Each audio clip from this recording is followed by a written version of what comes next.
पाकिस्तान की सियासत एक बार फिर हलचल में है। तहरीक-ई-लबीक पाकिस्तान यानी TALP एक बार फिर खबरों की जीनत बनी हुई है। हुकूमत की जानिब से उस पर पाबंदी लगाने की तैयारियों ने मुल्क में एक नई बहस छेड़ दी है। सवाल यह है, क्या ये वाकई अमन के लिए कदम है या सियासी मफादात के लिए? TALP हमेशा से मजहबी जज्बात को सियासत का ईंधन बनाती रही है। नामूसी रिसालत के नारों से लेकर सड़कों पर धरनों तक इस जमात ने अवामी सतह पर एक खास तासर कायम किया, लेकिन दूसरी तरफ उन्हीं मज़ाहिरों के दौरान होने वाले तशद्दुद, तोड़ फोड़ और अमलाक को नुकसान ने कई शहरियों को इस सोच पर मजबूर किया कि क्या मजहब के नाम पर तशद्दुद को जवाज़ दिया जा सकता है। अब हुकूमत कहती है कि TALP ने कानून की खिलाफ वर्जी की, रियासती इदारों के खिलाफ नफरत फैलाई और शिद्दत पसंदी को फरूग दिया। वजारती दाखिला के मुताबिक इस जमात की सरगर्मियां मुल्की सलामती के लिए खतरा बनती जा रही हैं। इसी बुनियाद पर नेशनल एक्शन प्लान के तहत उस पर पाबंदी लगाने की सिफारिश की जा रही है।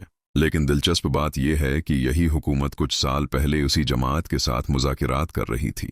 इन्हीं रहनुमाओं को रिहा कराया गया, इन्हीं को सियासी मैदान में लाने की इजाज़त दी गई। तो अब सवाल ये उठता है, अगर TALP वाकई खतरा थी तो फिर उसे सियासत में कदम रखने दिया क्यों गया? और अगर वो सियासी जमात थी तो अब अचानक खतरा कैसे बन गई? पाकिस्तान में बदकिस्मती से मजहब और सियासत का मेल हमेशा नुकसानदह साबित हुआ है।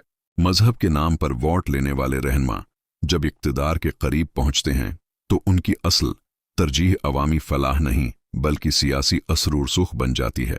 TALP ने भी अपने जलसों, रैलियों और नारों के जरिए मजहबी जज्बात को खूब भड़काया, मगर अवामी बेहतरी के लिए उनके पास कोई वाज़ेह मंसूबा नहीं रहा। मौजूदा हालात में मुल्क पहले ही माशी बहरान, महंगाई और सियासी इंतशार का शिकार है। ऐसे में अगर एक और मुहाज मजहबी जज्बात की बुनियाद पर खुल जाए तो नतीजा सिर्फ अफरातफरी ही होगा। रियासत का काम यह होना चाहिए कि वो सिर्फ पाबंदियां न लगाए बल्कि अवाम को ये समझाए कि मजहब के नाम पर तशद्दुद कभी इस्लाम की तालीम नहीं रही। हुकूमत को चाहिए कि वो इंसाफ के तकाजे पूरे करे। अगर किसी पर पाबंदी लगाई जाए तो वो शफ़ाफ और कानून के मुताबिक हो, न कि सियासी इंतकाम के तहत।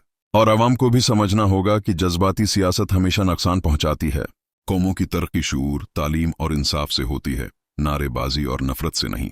आखिर में दुआ है कि अल्लाह ताली पाकिस्तान को ऐसे रहनुमा अता फरमाए जो कौम को जोड़ने वाले हों, बांटने वाले नहीं, जो मजहब को सियासत के लिए नहीं बल्कि अमन और इत्तिहाद के लिए इस्तेमाल करें, और जो इस मुल्क को नफरत की नहीं मोहब्बत की राह पर गामजन करें।